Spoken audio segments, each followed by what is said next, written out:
इस पूरी सूरत पर मजीद गुफ्तगू करते हैं। एसएसपी कोरंगी जुनैद शेख साहब ने हमें ज्वाइन किया है। जुनैद साहब, बहुत शुक्रिया बोल न्यूज़ के लिए, आपने वक्त निकाला। ये बताइएगा, इन्वेस्टिगेशन कहाँ तक पहुंची है? ये सिर्फ 12 ही लड़कियां थीं या कुछ और लड़कियों से मुतालिक भी मालूमात मिल सकी हैं? जी, अभी हम कोशिश कर रहे हैं कि ऐसी कितनी लड़कियां हैं जो लावारिस होकर यानी कि दफन हो चुकी हैं ईदी या सोरा ये चीपा के जरिए। तो अब वो 12 लड़कियां हैं यानी कि जो विदाउट जो जिसका क्लेमेंट है वारिस वो दफन हो चुकी हैं। तो अभी उसके बारे में हम तफ्तीश कर रहे हैं। अच्छा, और जुनैद साहब ये भी बताइएगा कि ये कौन लोग थे इसमें मुलव्विस, क्यों ये काम किया जा रहा था, क्या कुछ तफसीलात अभी तक सामने आई हैं इस सिलसिले में? जी, ये प्रोफेशनल है, यानी कि ये डांस पार्टियां वगैरह करवाते हैं, वो सारा वहाँ पे जो अपना एक गैर कानूनी धंधा करते हैं। तो उसके जो है गिरफ्तार हुए 6 बंदे, जिसमें फार्म हाउस का मैनेजर है, दूसरी एक लेडी है बीनिश वो, और दूसरे उसके साथ जो कोई एक्यूज हैं। तो हम उनको जो है वो उनको इंटरोगेशन में लिया है, रिमांड पे भी रहे हैं वो पुलिस। अच्छा, और ये कत्ल क्यों किए गए, ये अभी तक वजह मालूम हो सकी है? किस बुनियाद पर इनको कत्ल किया गया? ये नहीं जी, कत्ल ये जो एक लड़की है जिसकी लाश मिली है उसको तो बेचारी को यही हुआ कि उन्होंने कोई मेडिसिन वगैरह दी, जो कि यानी कि उसके 2 ओवरडोज की वजह से हुआ। बाकी जो दूसरी लड़कियां हैं जिनका अभी तक जो है वो वर्षा का पता नहीं चल सका या लावारिस होकर दफन, उनकी तो जब एग्जामिनेशन होगी और वो जो है डीएनए होगा फिर ही पता लगेगा। तो जुनैद साहब, ये भी नहीं पता चल सका इन लड़कियों का ताल्लुक कहाँ से है, इनकी गुमशुदगी की कहीं कोई रिपोर्ट दर्ज करवाई गई हो, किसी थाने में इनका कोई रिकॉर्ड मौजूद है? इसके बारे में टीम जो है ना काम कर रही है। अच्छा, अभी तक किसी एक लड़की के बारे में भी तफसीलात हासिल नहीं हो सकी?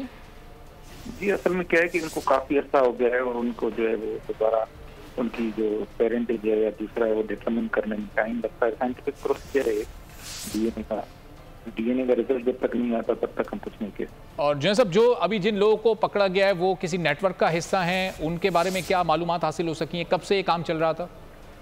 हाँ जी, ये मुनज़्ज़म नेटवर्क का हिस्सा है। ये तकरीबन यहाँ पर तो ये 5 साल से काम कर रहे थे और इनका बाकायदा नेटवर्क जो है पूरे पाकिस्तान में है, यानी कि जहाँ से ये लड़कियाँ लाई जाती हैं और जहाँ पे जो है ठीक है जो है वो इस्तेमाल किया जाता है। बहुत बहुत शुक्रिया। जुनैद शेख साहब एसएसपी कोरंगी हमारे साथ मौजूद थे और कह रहे थे कि इन्वेस्टिगेशन चल रही है, कोशिश कर रहे हैं कि लड़कियों से मुतालिक मालूमात हासिल हो सकें। अभी तक किसी लड़की से मुतालिक कोई मालूमात नहीं मिल सकी हैं। खुर्रम गुलजार बोल न्यूज़ के नुमाइंदा हमारे साथ मौजूद हैं, उनसे मजीद जानेंगे। खुर्रम, आपके पास क्या इतलात हैं? जुनैद शेख साहब तो अभी बज़ाहिर ऐसा लग रहा है कि अभी बस इन्वेस्टिगेशन इसकी शुरू हुई है, अभी बहुत ज़्यादा मालूमात पुलिस के पास नहीं है। कब से मामला चल रहा था, क्या इसकी डिटेल्स अब तक सामने आ सकी हैं? देखिए, ये मामले पे पर्दा हटा है। 27 सितंबर को एक सच्चल के इलाके से कंबल में लिपटी हुई लाश जो मिली थी, उसकी जब तफ्तीश का आगाज किया गया एसआईयू की जानिब से, तो इसमें तमाम इंकशाफात सामने आए कि वो फार्म हाउस एक पुलिस अफसर का था जिसमें ये सारा मामला जो है वो चल रहे थे।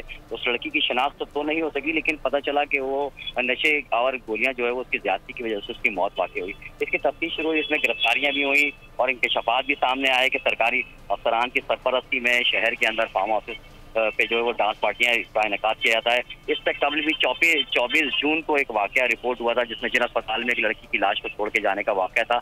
उस लड़की की मौत भी एक पार्टी के अंदर नशे की ज्यादती की वजह से हुई थी। इसी तरह पर जब तफ्तीश का दायरा एसआईयू ने वसी किया तो इस बात का इंकशाफ हुआ कि शहर के मुख्तलिफ इलाकों से जो डेड बॉडीज मिली जिनकी शनाख्त नहीं हो सकी, वो जो नौजवान लड़कियां थी, उन्हें ईदी और चीपा सड़खानों में रखवाया गया और फिर उसके बाद एक टाइम वक्त होता है कि 2 से 4 दिन अमानतन जो है वो सड़खाने में लावारिस लाश रखवाई जाती है और उसके बाद इसको फिर सुपुर्द खाक कर दिया जाता है। इस तरह एसआईयू की जो इन्वेस्टिगेशन थी उसमें एसएसपी जुनैद शेख ने बताया कि इसका जब आगाज हुआ तो पता चला कि 12 से के करीब ऐसी लड़कियां हैं जवान जिनकी लाशें मुख्तलिफ शहर के मुख्तलिफ इलाकों से मिली और फिर उनकी शनाख्त नहीं हो सकी और फिर उनको जो है वो सुपुर्द खाक कर दिया गया। इसकी तफ्तीश अब शुरू की गई है। इनका कहना है ये फार्म हाउस किसका था, किसकी मिल्कियत था? ये हाजिर सर्विस पुलिस अफसर है कोई? जी बिल्कुल, ये हाजिर सर्विस एक पुलिस के अफसर हैं, उनका ये फार्म हाउस था। जब ये लाश मिली तो पता चला, जब मुल्जिमान ने उस अफसर से रब्ता किया, उस पुलिस अफसर से कि इस तरह से एक लड़की जो है वो हमारे फार्म हाउस में नशे की ज्यादती की वजह से जांबाक हो गई, तो उन्होंने इस लड़की की लाश को किसी भी तरह से किसी भी मकाम के ऊपर डिस्पोज कर दिया जाए। ये इंकशाफ जो गिरफ्तार मुल्जिमान है उन्होंने एसआईयू की तफ्तीश के दौरान किया, जिसके बाद जब तफ्तीश शुरू की गई तो जुनैद शेख साहब की जानिब से ये भी कहा गया कि जो पुलिस अफसर है उसको भी शामिल तफ्तीश किया जाएगा, जिसके बाद पुलिस अफसर पाकिस्तान छोड़ के वो बैरून मुल्क फरार हो गए। जिसके बाद SIU की तफ्तीश में ये कहा जा रहा है कि जैसे ही वो अफसर पाकिस्तान पहुंचते हैं उनको भी इस केस के अंदर शामिल तफ्तीश किया जाएगा। और वो हाजिर सर्विस पुलिस के अफसर थे और रिसेंटली उनका तबादला हुआ था। तो अब ये बताइएगा खुर्रम, उनके वापस आने का इंतजार किया जा रहा है या कोई कार्रवाई की जाएगी उनको वापस लाने के लिए?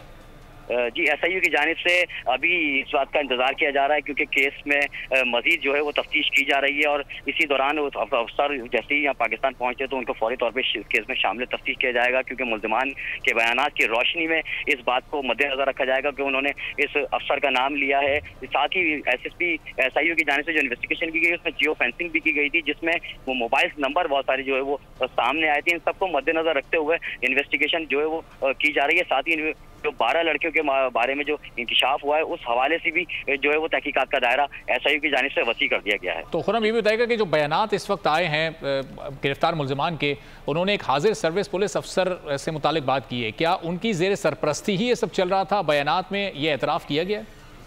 जी बिल्कुल, बयान में ये बताया गया है कि ये जो फार्म हाउस था ये उनकी ज़ात की मिल्कियत थी उन पुलिस अफसर की और उस फार्म हाउस के ऊपर इसी तरह की डांस पार्टीज का जो है इनेकाद किया जा रहा। तो बताया जा रहा है अर्ज तक 5 साल से ये फार्म हाउस जो है वो इन्हीं कामों के लिए इस्तेमाल हो रहा था जो कि पुलिस अफसर की मिल्कियत बताई जा रही है। इसको इसी जो सारे मामला को मद्देनजर रखते हुए ही जो है वो SIU की जानिब से शहर भर के अंदर जो मुख्तलिफ डांस पार्टीज होती हैं या फार्म हाउसेज जो बुक किए जाते हैं, साथ ही डिफेंस के इलाकों में जो है वो मुबैना तौर पर गेस्ट हाउसेज जो है वो रेंट पे भी दिए जाते हैं सिर्फ डांस पार्टीज के लिए। जिनको ठीक है, बहुत शुक्रिया खुर्रम गुलजार, इस बारे में आपसे मजीद डिटेल्स भी जानते रहेंगे। अगर आपको ये वीडियो पसंद आई है तो हमारे चैनल को सब्सक्राइब करें और बेल आइकॉन पर क्लिक करें। सब्सक्राइब करें और बेल दबाएं ताकि कोई खबर रह न जाए।